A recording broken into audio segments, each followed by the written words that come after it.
တီတိုင်းလေးတူတူဆွဲကြရအောင်ရှင်ကျွန်တော်ကဒီနေ့တီတိုင်းရတော့အညာမုံရီပါလေးပါမုံရီပါကိုကျွန်တော်အိမ်မှာအုံသီးရှိရနဲ့အပေါ်ကနေအုံသီးဖြူထားတာပေါ့ရှင်ဒီနေ့အိမ်မှာနွားနို့လေးရှိတာနဲ့လက်တီးလေးဖြော်လိုက်တယ်ရှင်ကဲသုံးဆောင်ကြပါအောင်ရှင်ဒီလူကလေကျွန်တော်ဟိုတယ်မှာတောင်ကြီးကတထေးတို့လာတော့ကျွန်တော်ကိုခေါ်တဲ့အကြောင်းကို2သိန်းကျော်တစ်ခါအောင်2သိန်းကျော်ပေးရတယ်လို့ပြောတော့ကသူကလေးကျဲတယ်တဲ့2သိန်းကျော်များတယ်လေအိုးကြီးဆိုပြီးသူကတယော်တဲ့ emoji လေးနဲ့ပေါ့ဟုတ်တယ်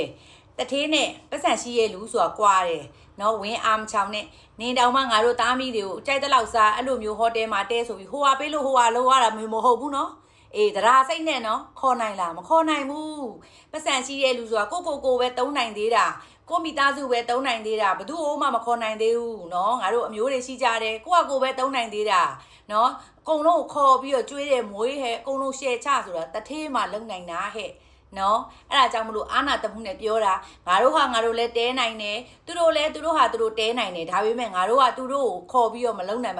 မခံနိုင်ဘူးအဲ့ဒါငါတို့ကပတ်စံရှိရဲ့အဆင့်ပဲရှိသေးတာတထေးဆိုတာကကြတော့တမျိုးတရွာကိုရောက်လို့ရှိရင်လာကိုချစ်တဲ့မိတ်ဆွေကိုခေါ်ပြီးတော့သူတို့နဲ့အတူတူသူတို့စားသလိုမျိုးကိုခေါ်စားတာသူတို့အိတ်တဲ့ဟိုတယ်တွေမှာခေါ်အိတ်ခိုင်းတာဟိုဟာလှုပ်လို့ဟိုဟာလှုပ်ခိုင်းတာမဟုတ်ဘူးနော်အေးနော်မောင်နှမစိတ်နဲ့ပြောဆွေမျိုးရင်းချစိတ်နဲ့ပြောအဲ့လိုမျိုးဆိုလိုတာငါမောင်ရဲ့နော်သိလားပတ်စံရှိတဲ့လူဆိုတာနင်ကဘယ်အဆင့်ကိုရောက်နေပြီလဲလို့နင်တွေးလိုက်ငါပတ်စံရှိရဲ့လူလားတထေးလားဆိုတာနော်ကွဲပြားတယ်ပတ်စံရှိရဲ့လူဆိုတာကိုမိသားစုပဲတုံးနိုင်တာကိုအတွက်ပဲတုံးနိုင်တာသူများကိုခေါ်ပြီးတော့ကဲဖို့အတွက်ကိုမတုံးနိုင်သေးဘူးအဲ့ဒီအဆင့်ကိုတထေးအဆင့်ကိုမရောက်သေးဘူးဆိုရင်နင်ပတ်စံရှာလိုက်အောင်ငါတို့လည်းအဲ့အဆင့်မရောက်သေးဘူးငါတို့သားမီးတွေကိုပဲတုံးနိုင်တယ်ကိုပဲကိုဟာလေးနဲ့ကိုပေါ့ကိုဘတ်ဂျက်လေးနဲ့ကိုချိန်လုံးနိုင်နေတာအဲ့ဒါပတ်စံရှိရဲ့အဆင့်ပဲရှိသေးတာငါကောင်ရ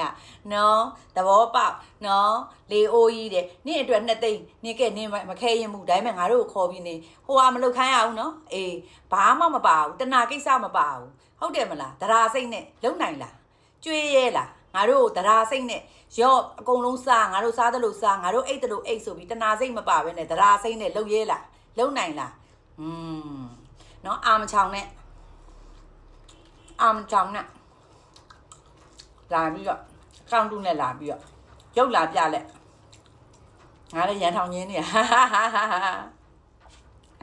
အဲ့လိုတုံးတက်လိုက်စမ်းပါဟဲ့နော်ကိုပဲစားနိုင်တောက်နိုင်ကြရလေမီးပွင့်အောင်ဟုတ်တယ်မလားဘန်ကောက်တို့ဘာတို့အကုန်လုံးသွားနေလေသူတွေ